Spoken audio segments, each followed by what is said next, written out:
terkejut ketika tim marketing banyak orang yang meminta dibuatkan video narasi tentang servo mechanism. Saya terkejut karena merasa ilmu ini berat jika diajarkan melalui video, karena ini ibarat ilmu silat. Ada gerak yang harus dikerjakan, ada latihan yang harus diulang-ulang, ada perilaku yang harus diubah, dan ada kebiasaan yang harus di-break. Pola dalam diri manusia tidak mudah membongkarnya, kebiasaan tidak mudah mengubahnya, kecenderungan-kecenderungan dalam tindakan seseorang tidak mudah menggantikannya. Karena itu sudah jadi pilihannya secara bawah sadar sistem dirinya, sudah jadi pilihan maunya dia. Automatic guided system itu terpasang oleh dirinya sendiri sehingga banyak kejadian dalam kehidupan seseorang itu mengulang. Itu lagi. Bisa itu kesialan-kesialan, bisa itu keberuntungan-keberuntungan. Itulah sistem yang melayani kehidupan seseorang, yang dalam bahasa Latinnya servo mechanism. Kalau diterjemahkan bebas, apa itu servo mechanism adalah sistem kehidupan yang melayani kehidupan seseorang. Ada servo seseorang yang selalu untung, ada servo seseorang yang selalu merugi, ada servo penuh masalah, ada servo yang jalan hidupnya semua serba mudah. Ketahuilah sahabat, pola dalam kehidupan seseorang adalah orang itu sendiri yang menciptakannya. Pertanyaan sekarang, kenalkah Anda dengan pola-pola dalam kehidupan Anda tadi? Pola uang datang, pola uang keluar, pola konflik, pola damai, pola masalah, pola keberuntungan, dan ratusan pola lainnya. Kita kasih contoh sederhana. Siapa para sahabat saya saat ini yang kalau saya tanya, adakah yang punya servo keberuntungan kalau sedang cari parkir? Misalnya di Jakarta kita mau ke mall, malam minggu cari parkir di mall. Di mana cari parkir susah setengah mati waktu itu. Tapi kalau dia dalam tanda petik yang nyetir selalu dapat tempat parkir cepat bahkan di depan langsung tanpa muter-muter, dan itu selalu. Itulah servonya dia. Ganti coba dengan orang lain. Bisa 30 menit muter-muter cari tempat parkiran gak nemu-nemu. Dia punya servo kemudahan di dalam mencari tempat parkir orang yang pertama. Itulah servo positif dari orang yang pertama. Sementara teman yang satu tadi yang 30 menit muter-muter di dalam mencari parkir di tempat ramai selalu dan begitu tersering dalam hidupnya. Itulah servo dirinya di dalam mencari tempat parkir. Dalam mencari nafkah, dalam mencari rezeki, di dalam berjodoh, relationship pertemanan, bermitra, membangun organisasi, membangun usaha, bersosialisasi, semua manusia dewasa punya servo mechanism. Servo kantong kosong misalnya, servo selalu ditipu, servo selalu sial, servo selalu ada yang nyelamatin kalau ada masalah, servo selalu untung, servo kalau habis cuci mobil selalu kehujanan mobilnya, servo kalau nemu uang di jalan mau dapat rezeki. Dan ada ratusan servo dalam kehidupan manusia ini yang Anda sendiri yang membentuknya dan menjadi pola dalam diri Anda. Pertanyaan sekarang, inginkah pola servo negatif Anda itu dihilangkan? Bagaimana meng-cancel servo negatif dan menjadikan pola baru yang positif yang menghasilkan kesehatan, menghasilkan kemakmuran, menghasilkan kebahagiaan? Mau kan? Inilah video naratif yang akan kita buka semua rahasia servo mekanisme tersebut. Di sini adalah tempat servo Anda diubah. Ubah jalan hidup Anda ke depan untuk menjadi yang terbaik sesuai dengan semua yang Anda impikan. Selamat hidup bersengaja. Selamat menikmati serial video narasi servo mekanisme. Ini hanya kata pengantar dari saya. Ada baiknya kita mulai yang ringan terlebih dahulu. Baik sahabat semua, ambil kertas dan catatlah sebanyak-banyaknya. 1 tahun ini, uang datang ke Anda dari mana saja. Sekali lagi, ini adalah hanya mencatat uang datang. Uang masuk selama 1 tahun belakangan ini. Anda sendiri yang menentukan. Apakah selama tahun 2020 ini atau sejak awal tahun 2019 sampai sekarang? Boleh juga. Yang penting Anda rinci catatannya. Sekali lagi, hanya uang masuk. Bisa dikasih suami atau bisa dikasih istri, bisa dari gaji, bisa dikasih oleh orang tua, dari bekerja, jadi broker properti, dapat uang tips, dapat uang korupsi, uang jabatan, uang pelicin, hasil bisnis usaha, dari mencuri, diberi, dapat waris, apapun uang tadi masuk, catatkan dalam selembar kertas. Sebanyak-banyaknya, serinci-rincinya, dan coba catat angkanya sedetil mungkin. Semakin Anda tepat detail rinci, maka pelajaran akan pola uang datang akan semakin mudah Anda kuasai, sehingga servo uang masuk akan kita ciptakan lebih banyak lagi. Sekali lagi, ambil kertas folio kosong, kalau perlu beberapa lembar, dan lakukan pencatatan atas uang datang ke Anda selama setahun ini. Penting untuk Anda mengeluarkan semua sedetil mungkin, karena nanti kita akan membuat pola uang datang jadi servo Anda semua yang berlimpah.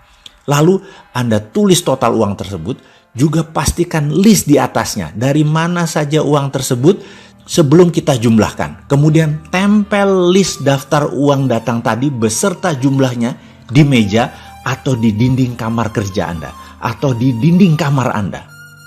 Pelajaran selanjutnya menanti. Selamat mengerjakan.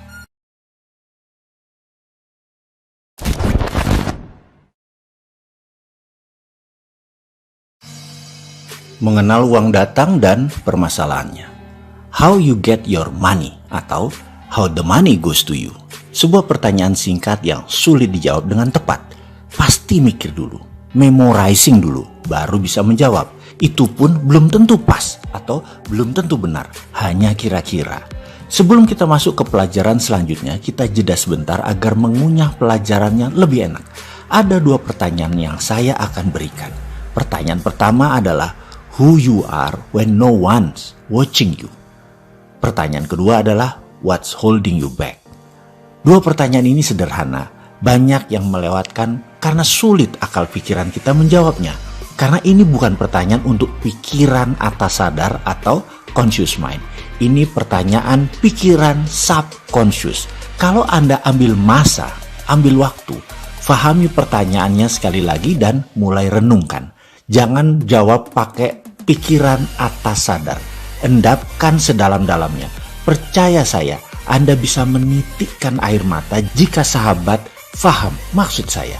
Sekali lagi, coba renungkan apa yang menghalangi Anda saat ini sehingga tidak bisa take off, tidak bisa berjaya, tidak bisa berkelimpahan, karir tidak lancar. Mengapa semua serasa jalan di tempat? Ada apa sih sebenarnya? Apa yang menghalangi? Fahami terus 2 pertanyaan tersebut. Coba renungkan. Saya tidak meminta jawabannya sekarang. Saya menuntut kejujuran diri Anda dengan diri sendiri. Kita akan bahas panjang hal ini selanjutnya. Kita lanjut dengan pola atau pattern yang Anda miliki. Jalan bisnis Anda atau jalan uang Anda yang mengalir, yang Anda ciptakan sendiri selama ini yang akan kita fokuskan sementara ini. Mengetahui bagaimana Anda mendapatkan uang selama ini, itu harus dan penting. Ya, sangat penting. Karena itulah cara kita mengenal pola uang bekerja ke arah kita. Kunci pertanyaan yang harus dijawab adalah bagaimana atau how. Kita ulangi pertanyaan di awal pelajaran kali ini. How you get your money atau how the money go to you. Maka Anda akan menemukan banyak jawaban ketika Anda terfokus menjawab pertanyaan di atas. Yaitu misalnya Anda menjawab dengan bekerja, uangnya datang. Dengan pinjaman, uang datang. Dengan kartu kredit, pemberian orang tua, pemberian suami, dan lain sebagainya. Lalu coba perhatikan 1 tahun terakhir ini. Bagaimana Anda mendapatkan uang Anda. Coba catat baik-baik dan lengkapi terus catatan tersebut seingat Anda seperti tugas dalam video sebelum ini. Kira-kira sudah terbayang bagaimana uang datang ke Anda dalam 1 tahun terakhir ini, atau 2 tahun terakhir ini, atau 3 tahun terakhir ini? Kalau sudah, maka itulah pola uang Anda datang ke Anda. Sangat wajib mengenal pola tersebut. Kegagalan seseorang mengenal dirinya sendiri karena kegagalan mengenal pola hidupnya sendiri. Mengenal diri sendiri itu bukan saja mengenal tubuh fisikal seperti wajah, jerawat, bekas luka. Namun tak kalah penting adalah kebiasaan, kesukaan, kecenderungan, gaya jalan, gaya bicara, dan tentunya pattern pola diri itu semuanya. Kita bisa mulai dengan pola bagaimana uang datang ke Anda. Karena itu adalah masa lalu Anda dan masa depan Anda sekarang Anda membentuk polanya. Kalau Anda sudah cukup senang dengan pendapatan Anda sekarang, ada baiknya Anda mulai melihat pola-pola lain dalam kehidupan Anda. Yang kalau jelek boleh segera diubah. Kalau Anda merasa belum puas dengan uang datang ke Anda, maka bersiaplah mengubah pola tersebut. Karena Anda sekarang adalah apa yang Anda kerjakan kemarin. Anda nanti adalah apa yang Anda kerjakan sekarang. Intinya adalah ubahlah sekarang. Siap berubah? Kita lanjut tahap berikutnya ya. Kita bedah pelajaran tersebut lebih lengkap lagi. Sekarang tugas Anda adalah menjawab pertanyaan ini. How is the money goes to you? Coba di folder list dari daftar uang yang datang ke Anda 1 tahun ini atau 1,5 tahun ini yang menempel di dinding kamar Anda sekarang seperti dalam video sebelum ini. Lalu tugasnya adalah coba pisahkan uang masuk tadi berdasarkan foldernya, berdasarkan asalnya. Contoh misalnya, berapa yang dari keringat sendiri, berapa yang diberi atau dari orang lain, kemudian berapa dari hal yang tidak terduga. Anda buat 3 folder tadi, Anda kurungin, misalnya yang warna merah adalah dari keringat sendiri, yang warna biru adalah dari orang lain, kemudian yang warna kuning adalah yang tak terduga. Coba Anda folder. Selamat mengerjakan.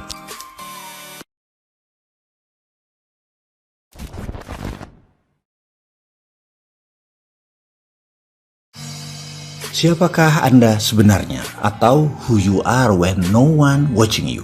Di dalam tugas video ini ke depan, Anda akan mendapat tugas untuk menjawab pertanyaan lain lagi, yaitu betapa pentingnya mengenal who you are atau siapa diri kita, apa kekuatan kita, apa kelemahan kita, bagaimana kecenderungan kita mengambil keputusan dan bertindak. Semua ini menjadi pola atau pattern Anda, kebiasaan, servo mekanisme, keberuntungan seakan bisa terbaca ketika Anda mengetahui who you are. Misalnya di masa sekarang, di masa banyak hal mulai menunjukkan hasil yang berlawanan dengan harapan Anda, di mana pasar mulai mencari jalan ke arah harga yang lebih murah, di mana pasar mulai fokus di kebutuhan utama saja, seperti pemenuhan kebutuhan akan pangan dan survive yang mendasar. Seperti dalam masa resesi kali ini, jika Anda berbisnis di lapis kedua seperti bisnis pakaian, bisnis properti, kendaraan, Anda mulai merasakan pasar mulai pilih-pilih di dalam melakukan pembelian dan tidak masuk ke bisnis Anda lapis kedua. Atau Anda ternyata bisnis lapis ketiga, yaitu barang mewah atau bisnis tersier, aksesori, decoration, lifestyle yang terpukul pada saat ini. Apa yang terjadi nantinya? Jika Anda mengenal who you are, di mana karakter Anda, misalnya Anda adalah extrovert people person, Anda gerah di masa sekarang ini. Orang extrovert terkadang memilih lebih baik kalah nasi daripada kalah gengsi. Lebih baik makan bubur tapi mobil Innova tetap dipertahankan untuk status daripada lepas ganti Avanza atau ganti motor. Lebih pilih makan bubur. Extrovert terkadang memang mementingkan kebutuhan kedua bahkan kebutuhan ketiga daripada kebutuhan pertama. Apa itu salah? Tidak sama sekali. Orang seperti inilah yang mendatangkan citra mereka sukses dan layak dipercaya. Mereka bisa membuat bisnis menjadi panjang nafasnya. Jika Anda pernah ikut dalam beberapa pertemuan dengan saya, pasti Anda sudah mengenal who you are, bagaimana memanfaatkannya untuk diri sendiri dan untuk tim Anda. Dan ada hal lain yang tak kalah penting untuk Anda pahami, yaitu where you are. Ini menunjukkan kapabilitas Anda. Ini menunjukkan dependence atau independennya Anda. Menentukan kemandirian Anda. Ketika Anda tahu posisi Anda, yaitu where you are, Anda akan mudah mencari cantolan atau network untuk memperluas jaringan bisnis Anda. Ingat, seseorang mau menjadi bagian dari network Anda kalau Anda dianggap bisa melengkapi kekurangan orang tersebut. Anda akan diakses. Anda akan dinilai lebih oleh orang lain untuk Anda dicatat dalam pikiran bawah sadar mereka. Oh, ini orang jago IT. Oh, dia the real banker. Oh, dia pandai melukis. Nah, orang yang bisa membuat, oh, orang ini yang jago buat proposal.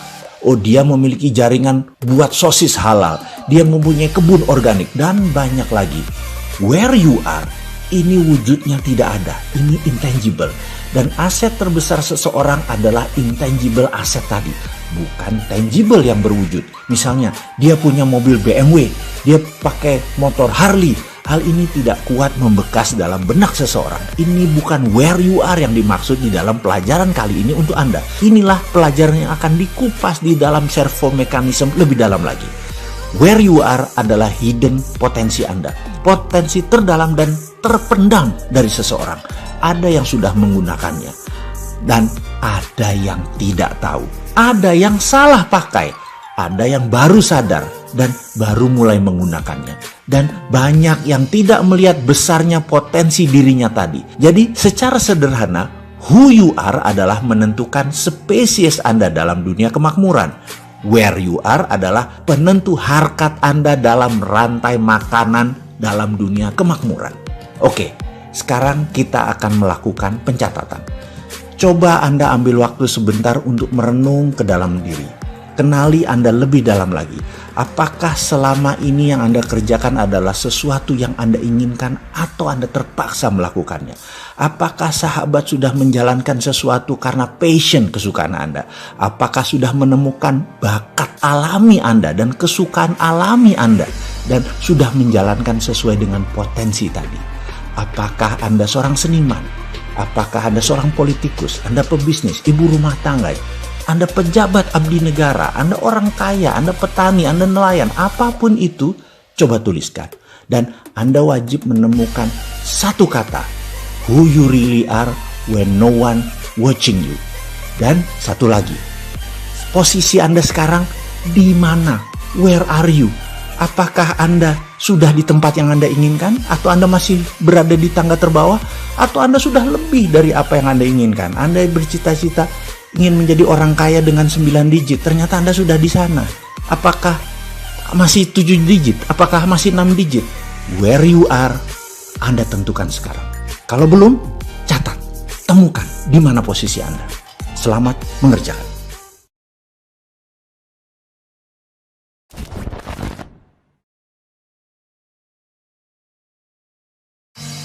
What holding you back? Bayangkan Anda sedang duduk di dalam ruangan. Di depan Anda ada sahabat dekat Anda. Siapapun itu, hadirkan dalam bayangan Anda. Sahabat Anda tadi adalah soulmate Anda. Bisa juga pasangan hidup Anda selama ini. Bisa juga sahabat Anda dari kecil. Bisa juga orang baru yang hadir dalam kehidupan Anda namun Anda nyaman dengan dirinya. Hadirkan dalam bayangan Anda tersebut sekarang. Mengapa kita akan melakukan simulasi ini harus membayangkan orang yang paling Anda nyaman? Karena tugasnya berat. Dia akan menekan Anda, menekan sampai ke limit Anda. Bayangkan, Anda nanti akan diinterogasi, dibedah, dicacah, sampai hal terkecil-kecil, sampai menemukan hal yang tersembunyi, sampai membongkar yang Anda tutupi. Anda akan di-chunk down sampai ke remah-remah terkecil. Kalau orang yang menekan Anda adalah orang yang Anda nyaman, emosi Anda akan selalu terkontrol karena tujuannya dia ingin memancing masalah yang ada di dalam diri Anda supaya keluar dan segera diselesaikan agar servo negatif kita masuk di sesi berikut ini. Baik, sekarang kita masuk di sesi berikutnya. Anda duduk dengan pena dan pensil kosong di hadapan Anda. Sahabat Anda tadi dalam bayangan Anda duduk juga tepat di depan Anda. Dia akan mengulangi kata-kata ini berkali-kali dan setiap dia mengatakan kalimat ini, Anda tulis secepat-cepat kalimat pertanyaan ini, jawabannya, sehingga ada ratusan kata-kata jawaban Anda dalam kertas tadi. Dan kalau ada satu kata keulang-ulang, biarkan, ulangi lagi. Ternyata ada yang baru lagi, segera tuliskan. Kalimat itu adalah apa yang menghalangi Anda. Kalimatnya seperti begini. Apa yang menghalangi Anda? Apa yang menghalangi Anda? Apa yang menghalangi Anda?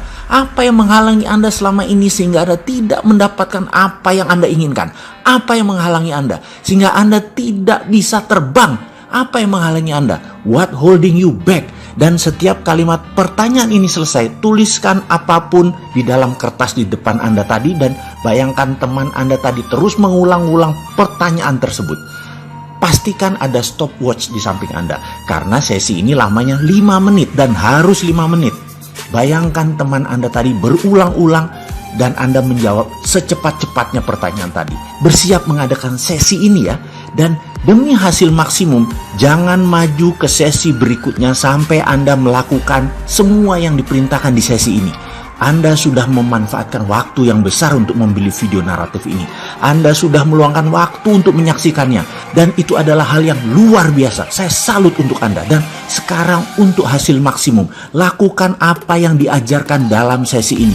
Ulangi lagi perintah dalam video ini, lalu mulailah bayangkan soulmate Anda tadi. Mulai menekan Anda dengan pertanyaan beruntun selama 5 menit ke depan.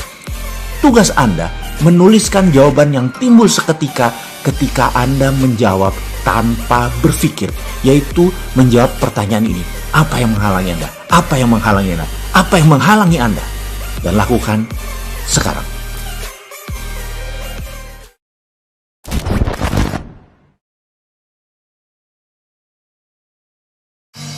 Servo mechanism. Ada beberapa tugas sejauh ini Anda sudah kerjakan. Saya ucapkan terima kasih banyak telah menjalankan semuanya dengan baik. Selanjutnya, kita masuk ke pelajaran dasar tentang servo mechanism. Otak manusia semua sama secara hardware. Secara software, setiap manusia berbeda installnya. Jadi, yang membedakan manusia satu dengan manusia yang lainnya bukan hardware-nya, tetapi software-nya. Software otak bahasa lainnya adalah pikiran. Secara umum, pikiran terbagi dua. Pikiran atas sadar atau biasa disebut conscious mind dan pikiran bawah sadar yang biasa disebut subconscious mind. Kontribusi bagi kehidupan dihitung secara empirik oleh pakar aplikasi psikologi. Pikiran atas sadar atau conscious mind hanya memberikan sumbangan pada tindakan manusia sekitar 12%. Sementara pikiran bawah sadar adalah sisanya mempengaruhi tindakan manusia 88%. Jadi, kunci sukses manusia ada di pengenalan bawah sadarnya. Sayangnya bawah sadar ini tidak terdeteksi karena sudah menjadi kita apa adanya. Ilustrasi sedikit tentang bawah sadar. Karena 88% tindakan manusia tergantung pada pikiran bawah sadar, maka kita bicarakan bawah sadar saja lebih banyak. Setuju ya? Kalau mau membandingkan bawah sadar dengan atas sadar, bahasa lain kalau mau membandingkan antara conscious mind dengan subconscious mind adalah dengan perumpamaan. Saya tanya kepada Anda sahabat, Anda ingin makan gado-gado atau salad? Katakan Anda memilih gado-gado. Saya meletakkan gado-gado di piring, di meja di depan Anda. Selamat menikmati. Dan Anda mulai memasukkan 1 sendok gado-gado tadi ke mulut Anda. 1-2 gado-gado makanan tadi sudah masuk ke mulut Anda. Lalu pada suapan ketiga setengah piring sudah habis, saya bertanya kepada Anda, setiap masuk makanan ke mulut Anda mengunyahnya berapa kali sebelum Anda telan? Anda bisa terdiam sejenak, lalu otak Anda mulai menghitung dan Anda mungkin baru menyadari sesaat kemudian bahwa Anda tidak tahu pasnya berapa Anda mengunyah tadi. Lalu Anda mulai menghitung dengan masukkan makanan ke mulut Anda dan Anda mulai menghitung. Barulah Anda tahu bahwa Anda mengunyah sekitar 4-5 kali, baru Anda menelan. Itulah bawah sadar seseorang yang mengendalikannya. Orang lain ada yang 6-8 kali mengunyah baru menelan. Ada yang 2-3 kali mengunyah baru ditelan. Beda-beda kebiasaan orang tersebut. Ketika gado-gado tadi porsinya sedikit telah habis, saya memberikan 1 piring main course makan utama, 250 gram daging steak wagyu medium cook masih hangat. Dimana sebelum makan saya tanya sekarang, kira-kira dengan daging steak di piring Anda, berapa banyak kunyahan irisan daging ini Anda lakukan sebelum Anda menelannya? Anda tadi menghitung 4-5 kali karena daging yang Anda makan, logika Anda mulai bermain. Maka Anda menjawab 7-8 kali kunyah kali baru menelan karena lebih keras. Tapi apa yang terjadi? Ketika irisan daging steak tadi masuk ke mulut Anda, ternyata tidak satu pun kunyahannya lebih banyak dari apa yang Anda lakukan dari makanan sebelumnya. Sama saja, yaitu 4-5 kali kunyah, telan. Ingat, 88% kehidupan manusia tergantung pada pikiran bawah sadar Anda, pada subconscious mind Anda. Bisa dibayangkan kalau biasa mengunyah 3-4 kali lalu dikasih steak, maka daging belum hancur sudah dikirim ke lambung Anda. Apa yang terjadi dengan lambung Anda? Pasti bekerja lebih keras. Pasti tidak efektif sari makanan masuk ke sistem penyerapan di ususnya. Karena manusia bukan karnivora murni seperti orang Timur Tengah atau American Cowboy yang memang kunyahannya lebih banyak. Karena meat eater adalah kebiasaan mereka.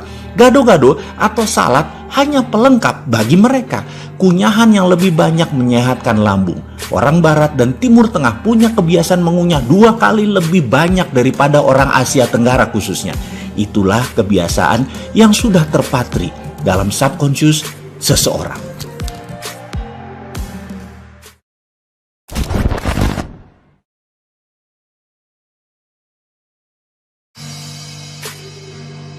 Kita masuk ke lebih dalam lagi tentang subconscious mind, karena 88% tindakan kita kontribusi pikiran bawah sadar. Kita wajib mengenal apa itu pikiran bawah sadar dan bagaimana program software terpasang pada pikiran bawah sadar kita.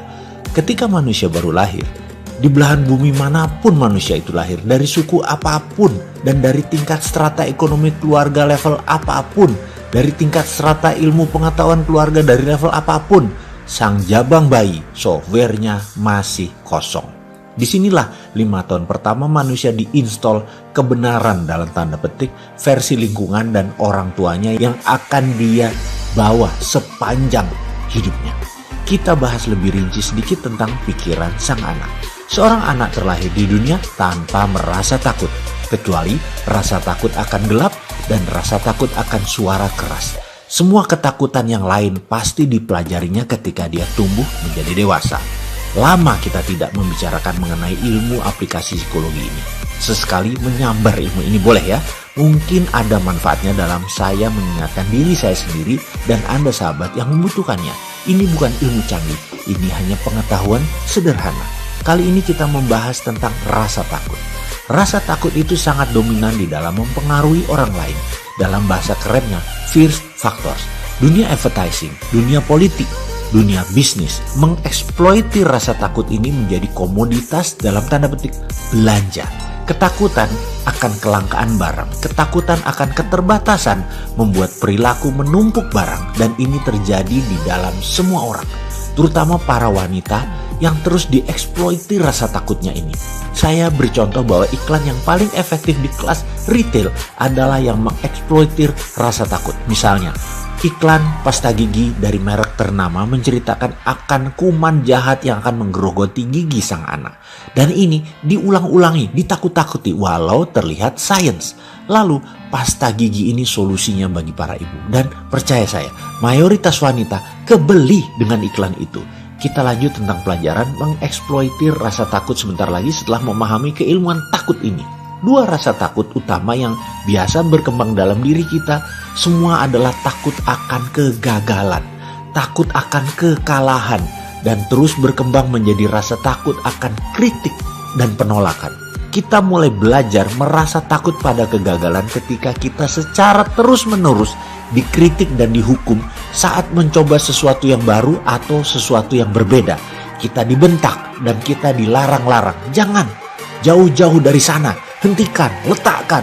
Hukuman fisik dan tidak ditunjukkannya rasa cinta, ancaman-ancaman yang dilontarkan yang membuat Anda merasa takut dan tidak aman seringkali mengiringi hentakan dan kritik-kritik seperti ini. Inilah muasal terbanyak rasa takut tadi tumbuh di benak manusia. Dengan segera kita akan percaya bahwa kita terlalu kecil, terlalu lemah, tidak kompeten, tidak cukup pandai, dan tidak mampu untuk melakukan segala sesuatu yang baru atau berbeda dengan yang lain. Manusia yang ditekan tersebut kemudian akan mengekspresikan perasaan ini dengan kata-kata, saya memang tidak mampu, saya tidak mampu, saya tidak mampu. Setiap saat dia berpikir untuk melakukan sesuatu yang baru atau menantang, reaksi otomatis dalam dirinya biasanya merupakan perasaan takut, gemetaran, dan perutnya mulai bergolak, tidak enak. Reaksi ini akan persis sama dengan ketika pantatnya ditampar oleh orang tuanya dulu. Lalu dia berkata, saya tidak mampu, saya tidak mampu. Itulah subconscious memprogram dirinya menjadi seseorang yang tidak berkemampuan. Rasa takut akan kegagalan adalah penyebab utama dari kegagalan yang terjadi pada masa dewasanya nanti. Sebagai akibat dari kritik destruktif yang sering seseorang terima pada masa kecil. Kemudian dirinya menjadi seorang dewasa yang cenderung tidak berani melakukan banyak hal. Orang tersebut tidak mampu menunjukkan seluruh potensi dirinya yang dimilikinya secara maksimal. Orang tersebut akan berhenti bahkan sebelum dia memulai mengerjakan sesuatu untuk pertama kalinya. Bayangkan, Pikiran manusia yang menakjubkan ini bukan dipakai untuk menghasilkan hal yang luar biasa, tetapi pikiran malah dipergunakan untuk mencari-cari alasan untuk mengatakan bahwa dirinya tidak mampu. Dengan demikian, apapun yang diinginkannya tidak mungkin didapat, tidak mungkin diperoleh. Kita merenung sebentar, melihat diri kita. Sudahkah kita benar dalam tanda petik mendidik anak kita dengan kritik destruktif atau nasihat dengan sapaan lembut yang membangun? Apakah dulu dalam menerima didikan kita dibentak, kita dihardik, kita dimaki, baik oleh lingkungan ataupun oleh keluarga, dan kita memilih menerimanya? Atau kita sekarang memilih melepasnya atau tidak menggenggamnya lagi sehingga tidak mempengaruhi apapun pikiran kita saat ini? Kita pikirannya tetap bersih atau masih membekas sehingga kita didominasi oleh driven fear, rasa takut ini. Faktor inilah yang membentuk 5 tahun pertama kehidupan manusia. Saya tidak akan bertanya di level mana Anda berada. Apakah keluarga penuh cinta? Apakah keluarga penuh persaingan? Apakah keluarga penuh curiga? Apakah keluarga penuh makian? Apapun itu kita tidak bahas dalam video ini. Anda yang merenung, karena apapun itu akan masuk di bawah sadar Anda masing-masing dan jadi sistem di dalam diri Anda. Jadi tugas berikutnya adalah Anda merenung. Anda lihat, Anda catat. Apapun yang jelek tadi, percaya saya, ke depan kita ubah.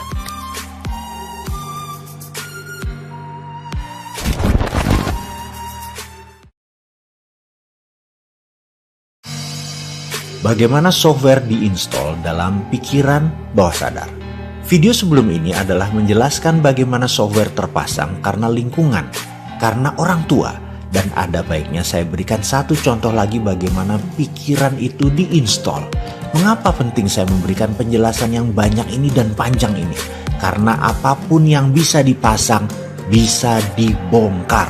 Jadi ketika Anda merasa installmentnya jelek, Anda ubah. Kalau Anda merasa tidak ada softwarenya, maka ada baiknya kita pasang softwarenya sesuai apa yang Anda butuhkan. Cara pasang orang tua ke anak kita beri contoh dalam ilustrasi.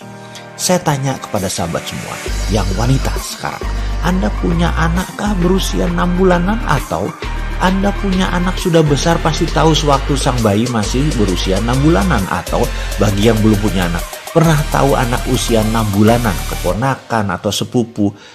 Bisakah anak tersebut berbicara? Maka kita semua akan menjawab bayi tersebut belum bisa berbicara. Komunikasi verbal bayi tersebut adalah menangis, diam, tersenyum, atau tertawa. Suatu ketika bayi tersebut menangis kejer dengan keras dan lama, maka pertanyaannya adalah apa yang dilakukan oleh orang tuanya? Ada banyak jawaban atas pertanyaan ini, mulai dari diganti popok, diajak bermain, dikasih nenen, dan lain sebagainya. Dan disinilah pertama kali database mulai dimasukkan oleh orang tuanya. Di Indonesia, dalam catatan aplikasi psikologi, anak bayi yang menangis oleh orang tuanya 80% pasti dinenenin atau dikasih susu. Sementara di Jepang, di Amerika, di beberapa negara Afrika, di Eropa, budayanya lain lagi. Karena merasa sudah dilihat tidak pipis, belum waktunya makan, tidak ada masalah fisik yang berarti, aman dalam box, banyak orang tua hanya memainkan dan mengajak komunikasi sang bayi. Bayi pun begitu tidak diam, diteruskan mainnya, atau malah terus diajak berbicara. Inilah yang kemudian hari di Indonesia banyak anak yang menggunakan tangisan sebagai senjata mempengaruhi orang tuanya karena tidak dibiasakannya bernegosiasi, dibiasakan dituruti keinginan anak, sehingga menjadi demanding anak tersebut, menjadi sangat banyak maunya anak tersebut. Ada lagi yang harus diperhatikan, ada software lain yang dipasang oleh orang tua pada sang anak dengan ngegampangin, dengan nenenin tadi. Pertanyaan, mengapa bayi tadi menangis? Kita bahas satu persatu kemungkinannya. Karena lapar, karena kepanasan, karena kedinginan, karena pipis, tidak nyaman, kesepian, atau mau main, dan lain sebagainya. Intinya karena komunikasi belum banyak, vocabulary-nya masih belum banyak, maka pilihan dia adalah menangis. Sekali lagi, menangis karena ada masalah. Ini kita kunci dulu dengan satu huruf kapital. Ada masalah. Disinilah software orang tua pasang Di anak dalam bahasa pemrograman, kalau diibaratkan otak manusia adalah komputer. Di mana orang tua tadi 80% nenenin anak tersebut terlepas dari masalahnya apa yang terjadi. Pukul rata saja. Inilah program yang dipasang oleh orang tuanya. Nak, kalau ada masalah dalam hidupmu, masukkan sesuatu ke mulutmu. Software ini dipasang pada pikiran bawah sadar sang anak sampai dewasa, di mana setiap ada masalah dalam kehidupannya, mulailah dia memasukkan sesuatu ke mulutnya. Baik itu makanan, minuman, merokok, gigit jari, gigit pensil, apapun masuk ke mulut untuk tenang. Seperti nenenan sang ibu. Tidak heran masalah memasukkan ke mulut tadi makanan yang terbanyak dan membuat populasi Indonesia di atas 30% adalah overweight, masalah terbanyaknya. Jadi ada juga mereka jadi karena ketergantungan minum atau alkohol dan lain sebagainya. Sekarang sahabat sudah mulai paham bagaimana pikiran bawah sadar dipasang dalam otak manusia.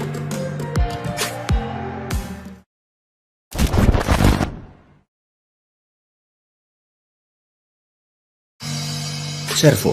Jadi kita lanjut tentang servo sekali lagi. Jadi apa sih yang ada dalam pikiran bawah sadar? Bagaimana kita kupas sekali lagi biar lebih paham. Setuju? Pertama, ada yang namanya habit atau kebiasaan. Itu ada di bawah sadar. Dan apa itu kebiasaan? Kebiasaan adalah sebuah perbuatan yang diulang-ulang. Perbuatan itu bisa hal yang bermanfaat, bisa hal yang tidak bermanfaat. Katakan kebiasaan merokok. Maaf ya, harus membawa diskusi kebiasaan merokok yang tidak baik bagi kesehatan. Tahu sih logikanya, alias atas sadar tahu bahwa rokok tidak terlalu baik untuk kesehatan. Tetapi 88% bawah sadarnya atau bawah sadar pikiran manusia terbanyak bilang merokok itu enak, merokok itu menimbulkan kreativitas dan lain sebagainya. Itulah makanya kebiasaan merokok walaupun negatif tetap dilakukan oleh banyak orang karena bawah sadar lebih mendominasi dari pikiran atas sadar. Perbuatan olahraga yang diulang-ulang sejak kecil membuat olahraga jadi kebiasaan. Itu kebiasaan positif pengaruhnya dan ada banyak contoh baik, buruk, benar, salah dalam urusan kebiasaan atau habit. Ada hal yang lebih dalam dari kebiasaan, yaitu apa? Kebiasaan yang diulang-ulang. Kebiasaan yang diulang-ulang menjadi servo mekanisme namanya. Apa pengaruh servo mekanisme? Hal ini berbeda dengan kebiasaan karena seakan-akan kebiasaan adalah hal yang dilakukan secara sadar. Misalnya janjian main badminton jam 7 malam. Datangnya jam 8 karena memang persiapannya telat. Namun kalau Anda seseorang yang memiliki servo terlambat, dia tahu jam 7 acaranya dan jam 6 sudah berangkat dari rumah. Tapi salah ambil jalan, lalu kena macet dan banyak masalah lagi sehingga dia datangnya jam 8. Ada beda di sini. Habit, kebiasaan terlambat, sedangkan servo terlambat itu beda. Servo itu seakan-akan semesta yang membuat dia terlambat. Jadi bedanya, habit terlambat sengaja dilambat-lambatan. Sekali lagi, kalau servo terlambat maka seakan-akan semesta yang membuatnya terlambat. Ini harus perlahan dipelajarinya tentang servo mekanisme ini. Servo ini kalau kita tidak tahu kita memiliki servo apa, maka hal yang terjadi berulang-ulang dalam hidup kita seakan-akan bukan kita yang melakukannya, tapi semesta yang mengaturnya. Maka kita akan frustrasi dengan jalan kehidupan kita. Kuncinya adalah kenali servo Anda. Servo mekanisme ini membuat kehidupan seseorang jalan di tempat atau dikenal dengan sebutan rat race. Tikus yang berlari di bulatan di sangkarnya. Dia hanya lari di tempat. Maksudnya banyak manusia mendapat kesialan di tempat itu-itu saja. Kegagalan di tempat itu-itu aja. Dan hal-hal yang berulang-ulang itu adalah servonya dia. Misalnya pembantunya kalau lebaran pulang kampung pasti nggak balik ke rumah. Sehingga dia tidak pernah punya pembantu lama. Alasannya macam-macam. Ada yang pindah kerja, ada yang nikah, ada yang merawat orang tuanya, ada yang dapat kerja di kampungnya. Banyak lagi alasannya, namun intinya servo si nyonya memang nggak pernah bisa punya pembantu lama. Kita perdalam sekali lagi pemahaman. Kemudian gimana kalau kita buat sesuatu yang baru? Misalnya gajinya dinaikin lebih mahal daripada gaji pembantu yang lain. Apakah begitu pulang lebaran dia balik? Lihat, kalau servonya memang pembantu tersebut tidak pulang, ada aja untuk membuat alasan pembantu tidak pulang. Bahkan dikasih fasilitas yang sama, makan yang sama dengan ownernya atau tuannya. Kemudian dikasih fasilitas seperti TV dan lain sebagainya. Tapi ada aja alasannya. Jadi ini yang harus difahami bahwa servo itu tidak ada hubungannya dengan apa yang dilakukan. Tetapi program bawah sadarnya yang harus dibenarkan.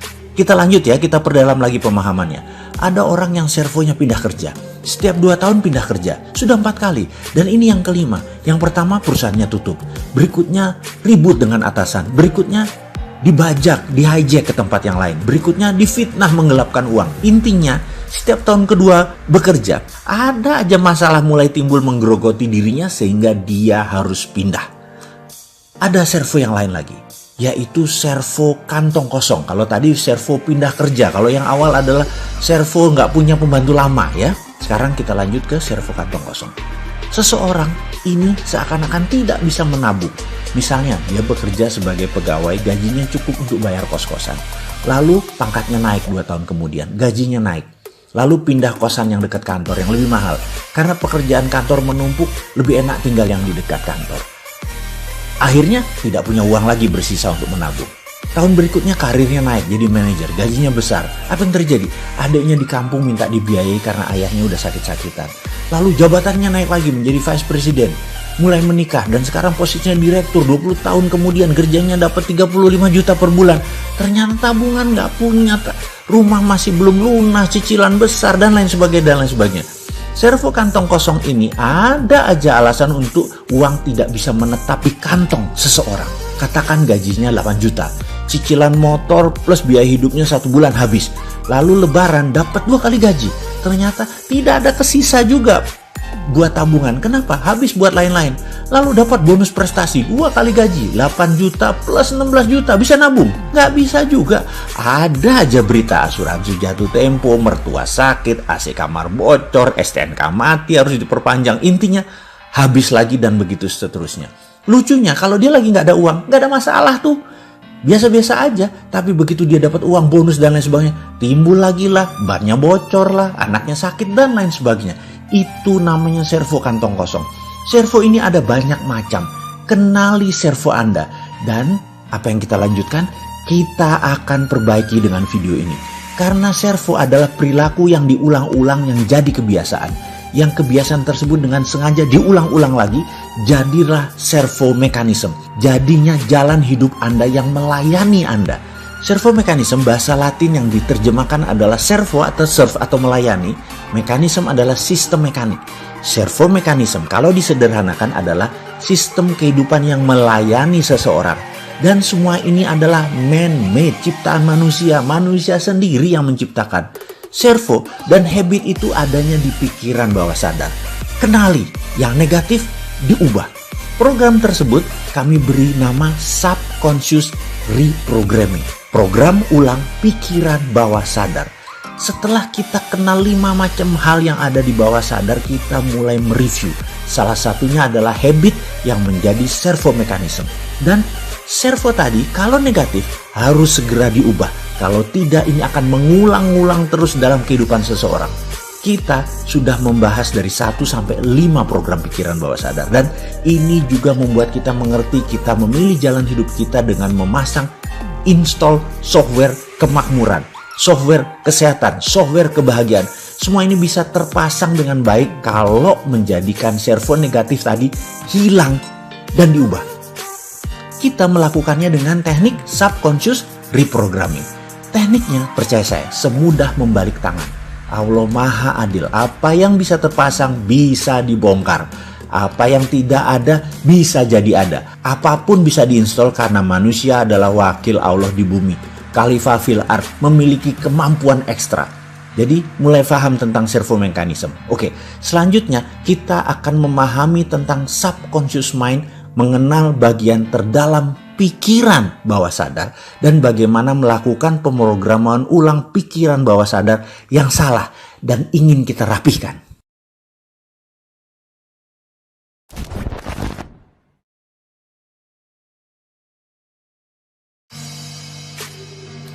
Kita bicara pola dalam diri. Kita perhatikan diri sendiri dan orang sekitaran kita. Mengenal pola itu penting karena pola itu sesuatu kejadian yang berulang-ulang dan selalu sama. Misalnya, pembantu di rumah setiap pulang lebaran tidak balik lagi ke rumah kita. Atau kalau punya pegawai yang pintar, pasti diambil orang di tahun kedua. Atau ada banyak hal berbagai pola itu terjadi, misalnya lagi pola musibah, pola kantong kosong, pola hidup berantakan. Dan dalam kemakmuran pun Anda punya pola. Kenalkah Anda dengan pola uang datang ke Anda? Kenalkah Anda dengan pola uang keluar dari Anda? Sebelum kita lanjutkan tentang pola kemakmuran, kita rincikan sedikit tentang pola dalam kehidupan kita agar kita lebih paham. Apakah Anda kenal dengan seseorang yang mempunyai kebiasaan terlambat? Saya pernah jogging dengan seseorang teman yang selalu datang terlambat. Kami biasa jogging di Senayan hari Kamis malam setelah pulang kerja. Biasanya saya mengingatkan dia, "Bro, besok kita jogging ba'da maghrib ya, biasa ya." Yang selalu ditanggapinya, "Siap, saya akan datang pas maghriban di sana, di Albana." Dan langsung cus.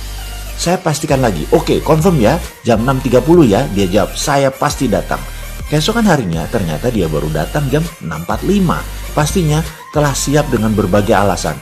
"Anakku mainin baju joggingku dan menaruhnya di bawah tempat tidur, jadi dicari-cari dulu." Telat deh. Minggu berikutnya hal sama terjadi. Dia datang jam 6.50. Dia baru datang, alasannya, "Sepatu joggingku yang biasa sebelah ini gak ketemu." Aduh, kemana-mana dicari.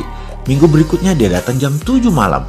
"Ikan masku sakit sehingga anakku menangis terus-menerus." Begitu seterusnya. Mulai dari alasan aki mobil mati, mobil tidak bisa starter, kunci mobil hilang, sampai celana dalam yang masih terendam dalam mesin cuci. Akhirnya saya berkata, "Bro, ayo kita buat janjian. Mulai sekarang, untuk setiap 1 menit terlambatmu, kamu harus membayar 20.000 perak ke kotak amal Masjid Albana." Minggu berikutnya dia beralasan pundaknya sakit. Dan sejak itu kami tidak pernah jogging bersama lagi. Apa yang terjadi? Dia mengira dunia di luar dirinya yang membuatnya demikian. Dia tidak dengan sadar mencoba datang terlambat, tetapi dalam bawah sadarnya dia menyimpan program yang mengatakan kamu selalu terlambat. Dan program inilah yang mengatur hidupnya. Bahkan jika dia secara kebetulan berangkat lebih awal dan ingat bahwa dia mempunyai target untuk datang tepat waktu, ternyata program bawah sadarnya akan membantunya mencari pohon yang bisa ditabrak atau jalan yang tak dikenal yang bisa menyesatkannya. Setelah itu dia akan menarik nafas dalam-dalam dan berkata, "Beginilah saya selalu terlambat." Oke, sekarang mulai paham dengan pola-pola yang ada dalam diri seseorang atau bahkan kenal dengan pola diri kita sendiri. Semua ini dalam tanda petik kita yang menciptakan. Sekarang tugas Anda sahabat, coba perhatikan apa yang mengulang dan selalu terjadi dalam diri Anda. Catatlah. Jangan lanjutkan sebelum tugas ini dikerjakan, setidaknya menemukan satu hal yang berulang dalam diri Anda. Baik hal itu negatif atau hal itu positif. Catat semua servo Anda. Karena ke depan sekali lagi, yang negatif akan kita ubah, yang positif akan kita perbanyak. Lakukan tugas ini sebelum melanjutkan video selanjutnya. Tugasnya sekali lagi, servo saya adalah, temukan segera.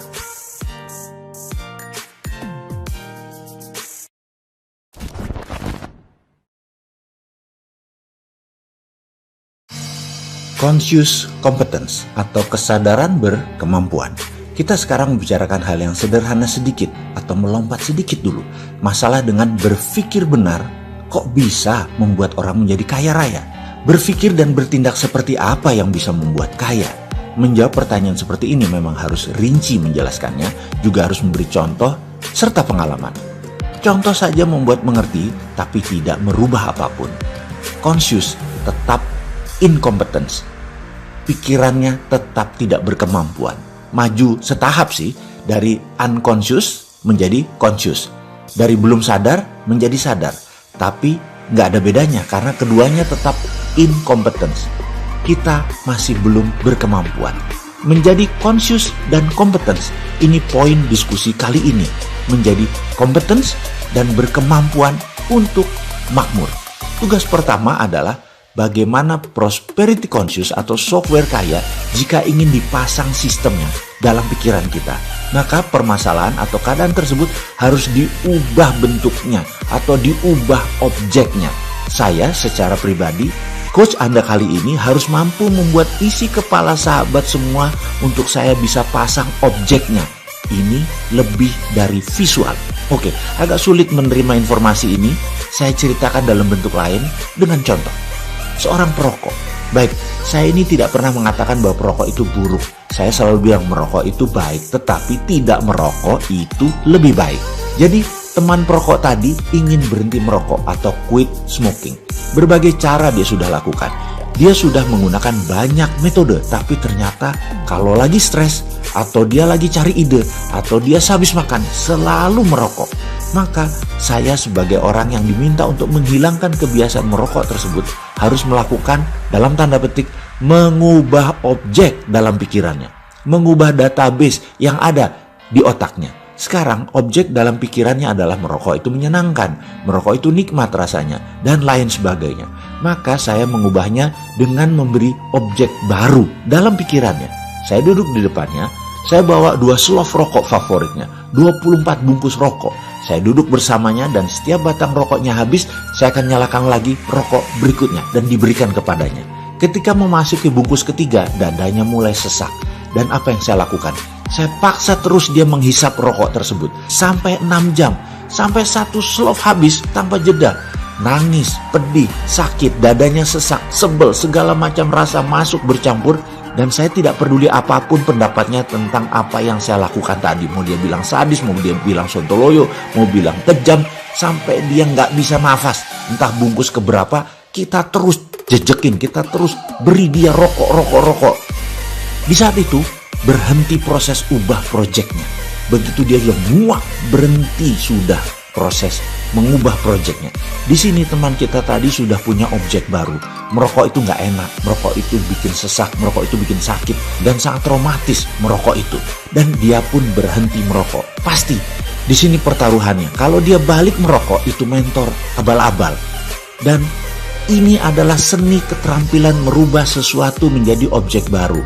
Keterampilan ini adalah merubah sesuatu menjadi objek yang baru. Tekniknya dikenal dengan nama Progressive Object Experience Technique.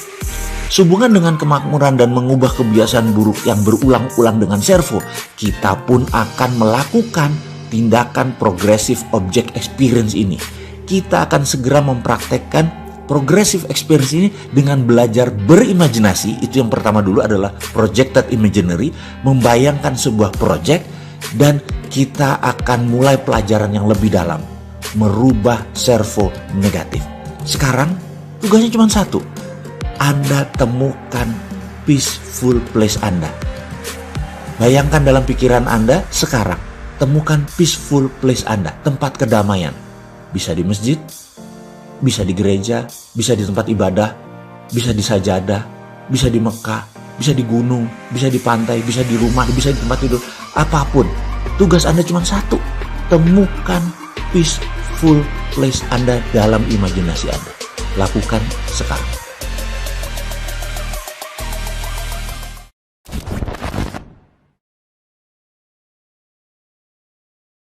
Level kompetisinya ada di mana?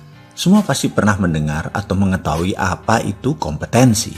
Kompetensi adalah kemampuan dan keterampilan seseorang dalam bidang tertentu. Pada setiap bidangnya, kompetensi kita selaku individu berbeda-beda. Dan sebagaimana kita ketahui bahwa kompetensi itu ada 4 level, ada 4 tingkatan, ada 4 strata.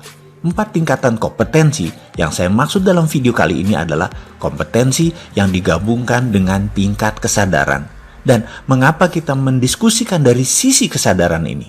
Karena tanpa kesadaran atau awareness tidak akan ada perubahan. Consciousness, kesadaranlah awal dari perubahan. Karena itu dalam bahasa kerennya ada istilah ABC. Awareness before changes. Kesadaran mengawali perubahan, terutama di dalam merubah servo mekanisme kita yang negatif. Pemahaman kompetisi ini harus paripurna. Karena itu kita perlu untuk mengupasnya secara tuntas. Kali ini saya coba kemas dari sisi lain. Pada tingkat paling dasar, yaitu tingkat 1, dikatakan kita kalau tidak tahu apapun, kita tidak memiliki kompetensi apapun. Level itu dinamakan unconscious incompetence. Unconscious incompetence tersebut adalah level kita tidak sadar dan kita tidak berkemampuan. Misalnya pada seseorang yang tidak mengenal alat musik, tidak mengenal musik, tidak mengenal not balok, tidak kenal alat musik, tidak tahu manfaat berkesenian. Ya, dia bisa dikatakan unconscious incompetence terhadap musik. Itu pada bermusik atau berkesenian. Dalam bidang olahraga misalnya, seseorang yang tidak mengerti manfaat olahraga, ya pastinya tidak pernah berolahraga.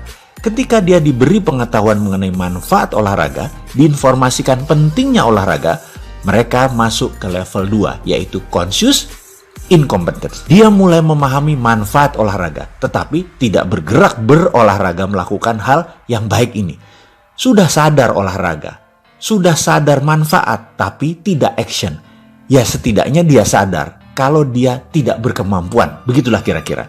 Ketika seseorang tersebut memahami arti olahraga, namun sekarang dia mulai melakukan olahraga secara perlahan, bersusah payah dan secara fisik, secara batin, berusaha melakukan olahraga setiap hari. Seringkali dia terhenti dan bolak-balik mulai dari nol lagi, mulai olahraga lagi, nol lagi, olahraga lagi.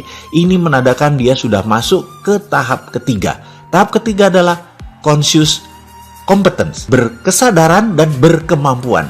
Sadar akan kemampuannya. Lalu dia paksakan dirinya terus berolahraga. Lalu masuk ke benak dia, tiada hari tanpa olahraga. Bahkan dia resah kalau tidak berolahraga. Tubuhnya nggak enak kalau nggak boleh olahraga. Bicara setiap hari tentang olahraga. Apa yang mata dilihat semua berhubungan dengan olahraga.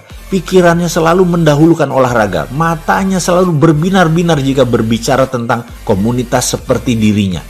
Bicara, makan, berjalan, semua selalu berdiskusi dan menyempatkan olahraga. Maka dia sudah mencapai kompetensi yang lebih tinggi, yaitu level 4 yang disebut unconscious competence. Kemampuannya sudah berada di subsistem paling dalam. Kompetensinya sudah berada di bawah sadar. Ada sebuah catatan penting, yaitu memasuki keterampilan kompetensi di dalam bawah sadar. Ada seni tersendiri, sangat khusus karena level 1, 2, dan 3 Anda bisa lalui dengan seketika. Namun untuk menjadi masuk ke level 4 perlu tenaga dorong tersendiri. Tahapan tersulit sekali lagi adalah di level 3, berada di conscious competence. Sekarang kita lompat ke bidang lain. Di manakah level kompetensi kemakmuran Anda? Anda boleh renungan pertanyaan ini karena bagi saya penting untuk mengetahui level berapa sahabat punya kompetensi di bidang kemakmuran. Dan setelah ini, maukah menggeser atau meningkatkan level kompetensi tersebut ke level yang lebih tinggi? Oke, tugas kali ini mohon sahabat merenung sebentar. Di mana level kompetensi kemakmuran sahabat? Level 1 kah? Level 2 kah? Di mana keduanya Anda masih harus bekerja keras untuk mendatangkan uang ke Anda. Level 3, di mana usaha sedikit saja hasilnya maksimum. Atau Anda sudah di level 4, seakan tanpa kerja hasilnya maksimum.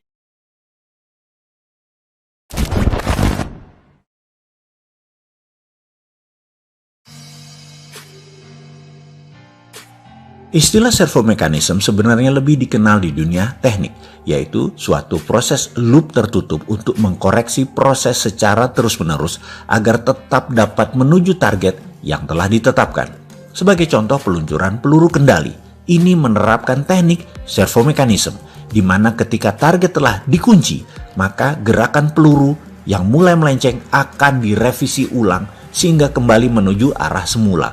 Proses revisi ini berlangsung terus-menerus sampai dengan akhirnya peluru kendali tadi tepat mengenai sasaran yang telah ditetapkan. Apa hubungannya dengan perilaku manusia? Sangat berhubungan erat. Dr. Maxwell dalam sebuah karyanya bukunya yang berjudul Psycho-Cybernetic yang menyoroti peran besar dari self-image dan habit dalam kesuksesan seseorang memperkenalkan penggunaan istilah servo mechanism ini untuk menggambarkan gerakan kecenderungan manusia. Pada dasarnya dalam kehidupan ini, setiap orang bergerak dengan prinsip servo mechanism, alias terus-menerus melakukan koreksi sehingga sesuatu yang digariskan terjadi. Di mana proses koreksi ini berlangsung dengan keterlibatan seluruh kesadaran holistik manusia, conscious dan unconscious. Jika seseorang sudah digariskan untuk sial, maka apapun yang terjadi cepat atau perlahan, tetapi pasti, maka proses servo mekanismenya akan menuntun seseorang untuk menuju kondisi sial ini, tanpa bisa ditolak sama sekali. Demikian juga jika seseorang digariskan untuk beruntung, maka servo mekanisme ini dengan mudah akan membawanya ke keadaan yang seharusnya, yaitu beruntung. Semua yang akan dialami dalam hidupnya ini telah digariskan seakan ciptaan semesta, tapi sesungguhnya ciptaan dia sendiri. Suka atau tidak suka, servo mekanisme ini akan membawa kita ke sana dengan cara yang sangat cerdas, bahkan dengan cara yang seringkali tidak terduga. Jadi kini menjadi lebih jelas. Jika sesuatu saat ini kita berkeinginan untuk mencapai sesuatu yang biasanya dalam hal ini hal-hal yang indah dan menyenangkan, lalu di dalam perjalanannya seakan-akan kita sudah semakin mendekati hal tersebut, tetapi tiba-tiba di akhirnya semua berbelok. Maka jangan menyalahkan siapapun, karena servo mekanisme dalam diri kita lah yang bekerja. Loh, kok gitu? Jadi artinya hidup kita sudah digariskan dan kita tidak dapat keluar dari garis ini. Apakah ini yang disebut nasib atau takdir atau apapun istilah sejenisnya? Tentu saja tidak. Pembahasan ini tidak ada sangkut pautnya dengan nasib dan takdir, yang jelas sudah memiliki ahli tersendiri untuk membahas hal ini. Pembahasan di sini justru akan menyadarkan kita adalah pembuat garis tersebut, dan tentu saja kita pula yang dapat merubahnya. Tentu saja jika Anda percaya dan berminat, maka video serial ini bermanfaat, akan memberdaya maksimum hidup Anda. Servo mekanisme akan menuntun seseorang untuk selalu mencapai sesuatu yang telah digariskan dengan berbagai cara yang teramat sangat cerdas. Lalu siapa yang membuat garis ini? Ini harus kita ulangi lagi. Yang membuat garis ini tidak lain adalah sosok yang juga terdapat dalam sisi manusia yang dikenal dengan nama habit dan belief system. Kita tidak akan pernah dapat lari dari habit kita dan belief system kita sendiri. Dalam konteks praktis sehari-hari, apapun yang kita peroleh dalam kehidupan kita ini hanyalah ekspresi dari seluruh kemampuan kita yang telah mencapai tingkatan unconscious competence. Sebagai contoh, jika kita pernah mengalami kegagalan dalam suatu aspek kehidupan, katakanlah bisnis, maka kegagalan-kegagalan berikutnya akan cenderung untuk memperkuat self-image dan belief bahwa kita adalah ahli kegagalan bisnis. Itu jadi seakan-akan jadi habit. Lalu sampai dengan batas tertentu kegagalan bisnis ini akan menjadi skill dan melekat dalam diri seseorang tersebut, alias sudah mencapai tingkatan keahlian unconscious competence. Lalu sejak saat itu bergeraklah langkah dia yang dipandu oleh automatic guided system yang bergerak dalam pola servo mekanismenya. Setiap dia berbisnis pasti merugi sehingga dia frustrasi karena kegagalan adalah ahlinya dia. Apapun dalam kehidupan ini, jika telah sedemikian mudahnya mencapainya, maka sesungguhnya kita sudah menjadi ahli alias berkemampuan. Kita telah mencapai tingkat unconscious competence. Sekarang kita list pertanyaan di bawah ini. Apakah Anda pribadi yang selalu beruntung? Apakah Anda selalu didera sial yang tak berujung? Apakah Anda gampang memperoleh pinjaman uang? Apakah Anda selalu ditolak saat meminjam uang? Apakah Anda selalu sehat? Apakah Anda mudah mencari sahabat? Apakah sangat mudah Anda mencari musuh? Apakah Anda sulit mencari uang? Atau uang selalu mendatangi Anda? Apakah Anda selalu ditolak oleh lawan jenis Anda? Apakah Anda seorang yang sangat mudah memperoleh pasangan? Apapun itu, kemampuan arahnya menunjukkan bahwa Anda telah menjadi ahlinya secara unconscious competence. Servo mekanisme Anda akan selalu berproses untuk menciptakan hal tersebut. Nasib manusia, baik atau buruk, tertulis di habit, di servo mekanisme dan di belief systemnya, bagai blueprint yang selalu mengawali suatu perwujudan dan semuanya Anda yang mengendalikan. Sekali lagi kita ingatkan, servo negatif harus kita buang, servo positif harus kita tambah.